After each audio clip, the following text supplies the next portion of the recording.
안녕하세요. 양명고등학교 통합과학을 담당하고 있는 선생님입니다. 지난주 온라인 클래스에서 원소의 주기성과 결합에 대한 수업이 있었는데 잘 들으셨는지요? 오늘은 여러분들이 수업을 잘 들었는지 그렇지 않은지 확인하기 위해서 문제를 풀어보도록 하겠습니다. 전체 문제는 1번부터 10번까지 있고요. 이 중에서 지난번에는 제가 여러분들에게 홀수번 이렇게 풀어드렸는데 이번에는 그렇게 하지 않고 좀 번갈아 가면서 하겠습니다. 그래서 오늘은 1번, 그 다음에 4번, 5번, 6번, 그 다음에 7번, 그 다음에 9번 이렇게 문제를 풀도록 할 거고요. 나머지 풀지 않는 문제들은 여러분들이 한번 풀어보시고 그 다음에 학교에 등교하게 되면 담당 선생님께 제출하시면 됩니다. 그러면 오늘 1번부터 문제를 풀어보도록 하겠습니다. 1번 문제 보시면 여러가지 원소들을 광택, 열, 전기전도성 등의 특성에 따라 금속, 비금속 원소로 분류할 때 대부분의 금속 원소들이 가진 공통적인 특성에 대하여 기술하시오 이렇게 되어 있네요. 일단 우리 여기 하기 전에 금속과 비금속에 대한 간단한 정리 한번 보도록 하겠습니다. 금속과 비금속을 간단하게 정리해 보면 금속, 비금속 이렇게 구분 한번 해봅시다. 그래서 금속에 해당하는 애들은 대체적으로 주기율표에 반드시 그런 건 아니지만 주기율표의 왼쪽에 해당한다. 반면에 비금속은 대체적으로 주기율표의 오른쪽에 해당하는 원소들이다. 이게 보시면 되고 그 다음에 특징은 뭐가 있냐면 얘네들은 전자를 잃으니까 뭐가 되냐면 마이너스가 빠져나가니까 양이온이 된다. 그 다음에 비금속은 얘네들은 전자를 어떻게 되냐면 얻게 되죠. 전자를 얻어서 전자 마이너스를 얻었으니까 마이너스를 얻었으니까 뭐가 되냐면 음이온이 되겠죠. 전자를 얻어서 음이온이 된다. 그 밖에도 어떤 특징들이 있냐면 어떤 특징들이 있냐면 광택이 있고 그 다음에 열과 전기가 잘 통한다. 반면에 비금속이니까 상대적으로 전기가 잘 통하지는 않는다. 물론 예외도 있습니다. 흑연 같은 경우는 비금속이지만 예외로서 전기가 잘 통하는 그런 특징도 있습니다. 이때 전기가 잘 통한다, 전기가 잘 통하지 않는다. 이거는 전기 전도성에 대한 이거는 전기 전도성에 대한 특징이 되는 거고요. 그 다음에 금속 같은 경우는 상온에서 대부분 고체가 된다. 비금속은 상온에서 기체 또는 고체가 된다. 이런 특징들도 있습니다. 일단 간단하게 이렇게 한번 보고요. 1번 다시 보시면은 이때 뭘 보라고 그랬냐면 금속 원소들이 갖는 특징을 보라고 했습니다. 금속 원소들이 가진 공통적인 특성, 광택이 있다, 열과 전기가 잘 통한다. 그 다음에 그 밖에 비금속 원소에 비해서 변형이 일어난다. 늘어나거나 휘어진다든 이런 변형이 일어난다. 이런 것들 써주시면 될 것 같습니다. 1번 문제 풀었고요. 그 다음에 4번부터 6번 문제 푼다고 했죠? 그래서 4번부터 6번 보도록 하겠습니다.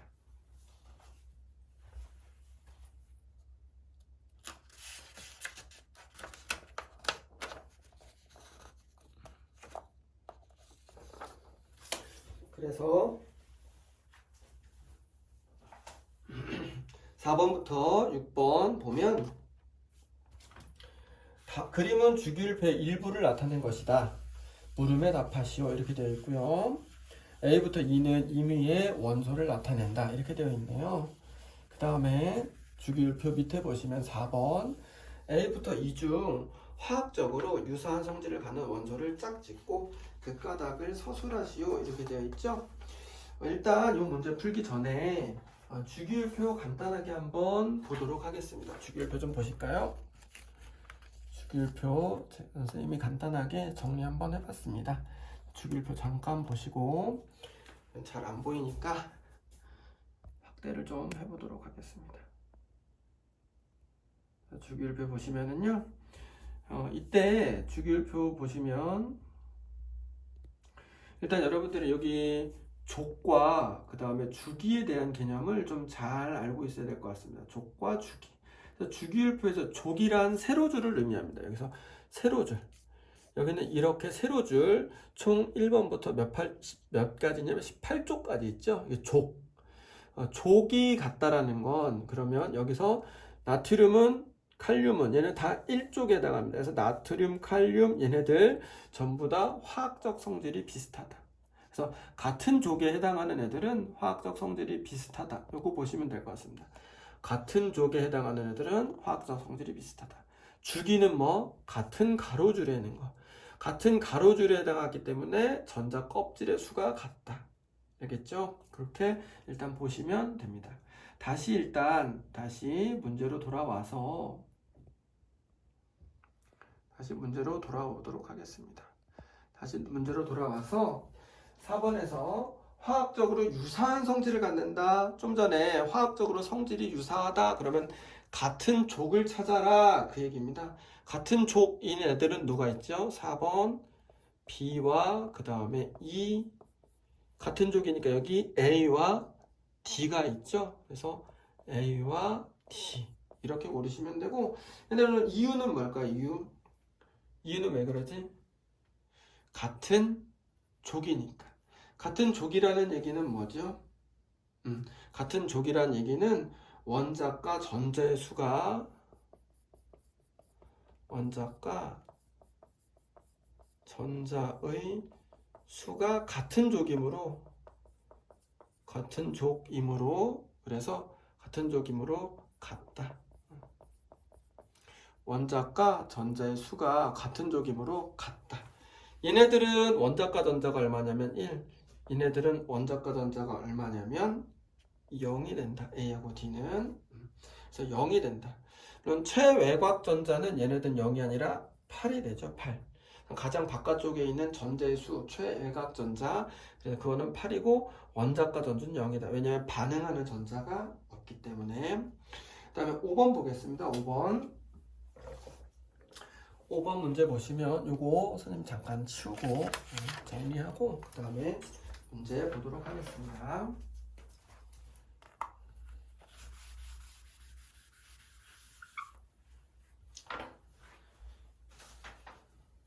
5번 C와 D 원자의 전자 배치를 네모 안에 그려놓고 원자의 전자 배치의 공통점과 차이점을 서술하시오 이렇게 되어 있네요. C번 보시면 C번은 여기 있죠. 여기 그쵸 여기 있고 2주기니까 전자 껍질의 수가 몇 개? 2개. 전체 전자 수는 9개가 있고 첫 번째 전자 껍질에 전자 2개. 두 번째 전자 껍질에는 전체 9개니까 7개, 최대 8개까지 들어갈 수 있는데 몇 개가 들어가냐면 바깥쪽에 7개, 안에 2개. 전체 하나, 둘, 셋, 넷, 다섯, 여섯, 일곱, 여덟, 아홉 이렇게 된다. 반면에 D는 그 옆에 있죠. 전자수 하나 더 많은 거. 하지만 같은 주기이기 때문에 전자 껍질의 수는 차이가 없다. 그래서 열이 되고 전체 전자수, 전자 껍질의 수는 똑같이 2개. 그러면 가장 바깥쪽에 둘, 셋, 넷, 다섯, 여섯, 일곱, 여덟 이렇게. 그래서 전체는 10이 되겠다. 그리고 얘는 9가 되겠다. 이렇게 보시면 되고요. 얘네들의 공통점과 차이점 하라고 했으니까 공통점은 뭐 하면 될까요? 공통점. 얘네들의 공통점. 전자 껍질의 수가 같다. 전자 껍질의 수가 같다. 전자 껍질의 수가 같다. 반면에 차이점은 원자과 전자 또는 원자과 전자 또는 최각 전자의 수가 어떻다? 다르다. 원자과 전자 또는 최각 전자의 수가 다르다. 이렇게 보시면 될 것 같고요.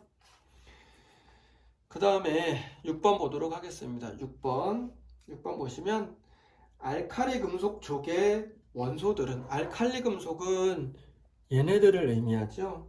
얘네들의 알칼리 금속 쪽의 원소들은 이온하면 어떤 전하를 띠게 되는지에 대하여 그렇게 생각한 이유와 함께 설명하시어 원자과 전자라는 말을 포함하라, 이렇게 되어 있단 말이에요. 그럼 이 문제는 일단 알칼리 금속이니까 얘네들은 바깥쪽에 전자를 하나 가지고 있는 애들이기 때문에 얘네들이 안정화되려면 전자를 하나 잃어버리는 게 안정화됩니다. 그래서 일단 얘는 전자 하나 잃어버리면 플러스 1가의 뭐가 되냐면 플러스 1가의 양이온이 되겠다. 그 다음에 여기서 원자과 전자라는 말을 포함해서 설명을 하라 이렇게 되어 있으니까 원자과 전자가 몇 개죠? 얘네들은 한 개죠. 원자과 전자가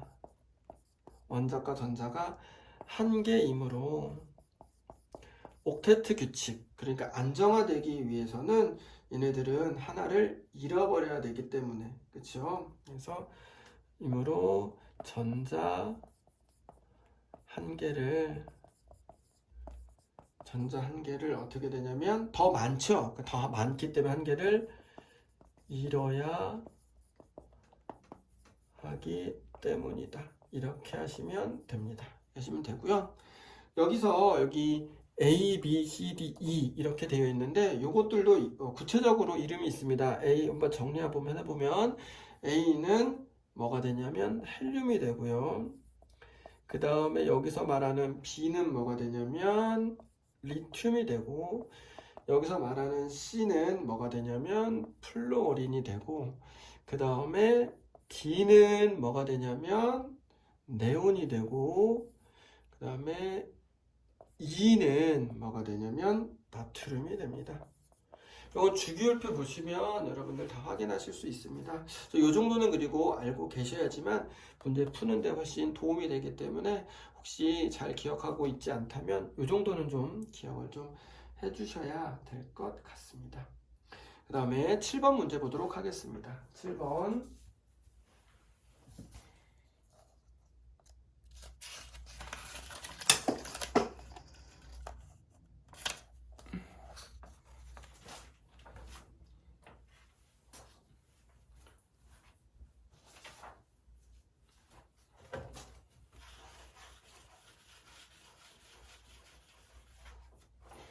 7번 문제 보시면 철수는 어떤 고체 물질을 이용하여 다음과 같은 실험을 하였다. 물음에 답하시오.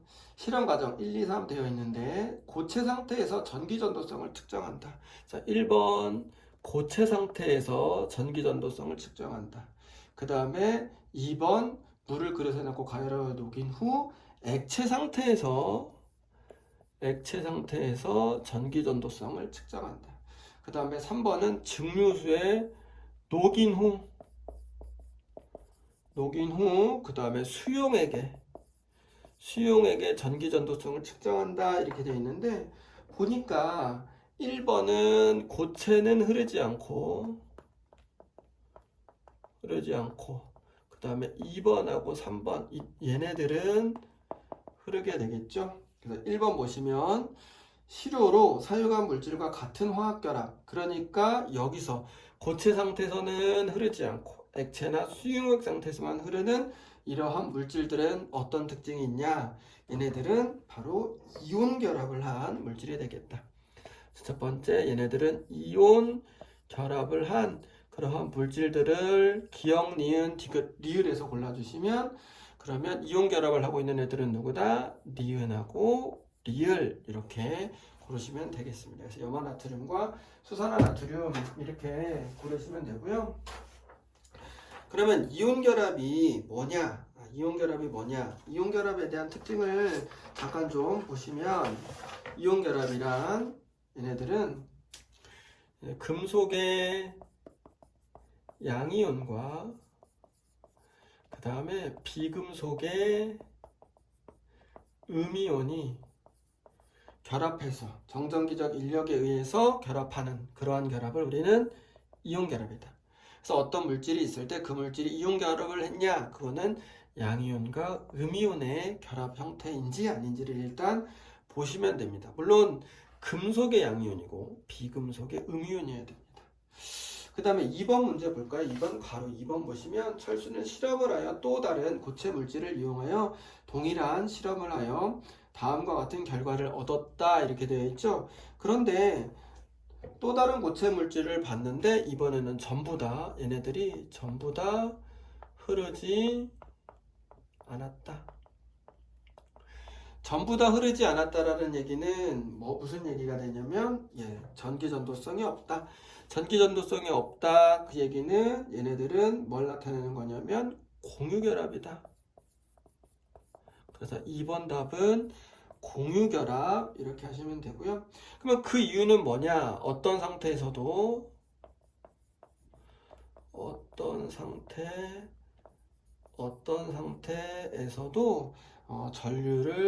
전류가 흐르지 않기 때문이다. 이렇게 답안을 작성하시면 됩니다. 이렇게 봤고요. 마지막으로 9번 문제 보도록 하겠습니다. 아래 한번 문제를 한번 보시죠. 9번 문제 보시면 이 문제는 쉬운 문제니까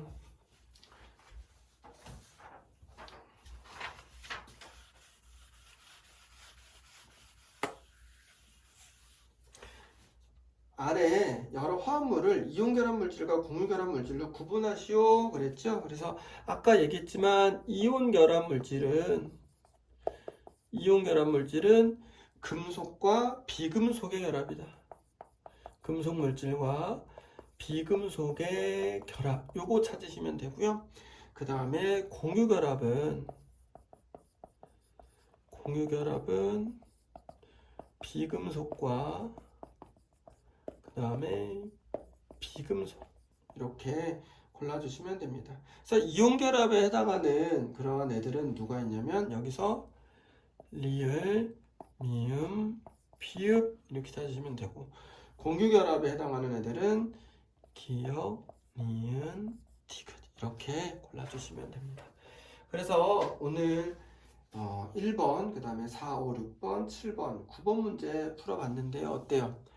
아주 어렵지는 않은 문제들입니다. 그래서 여러분들이 오늘 문제 푸는데 좀 이해가 안 됐다, 좀 어려웠다 이렇게 생각하시는 분들은 다시 한번 문제를 좀 풀기 위해서 내용 정리를 좀 다시 한번 하시고 다시 문제를 반복적으로 좀 풀어보시는 게 좋을 것 같습니다. 여러분들이 내용 정리를 충분히 했다 하더라도 문제풀이가 조금 어려운 경우가 있습니다. 문제 풀어내는 능력은 내용을 알고 있는 것하고는 조금 다른 문제이기 때문에 문제에 대한 적응 능력도 향상시켜야 됩니다. 그래서 내용 다 공부했고 인지하고 있다 하더라도 문제풀이 능력까지 향상시키지 않으면 성적과는 조금 거리가 있을 수 있습니다. 그래서 문제풀이 능력까지 향상시킬 수 있도록 계속적인 학습 필요할 것 같습니다. 오늘 수업 여기서 마치고요. 그 다음 주에 다음 단원으로 여러분들 만나도록 하겠습니다. 오늘 고생하셨습니다. 감사합니다.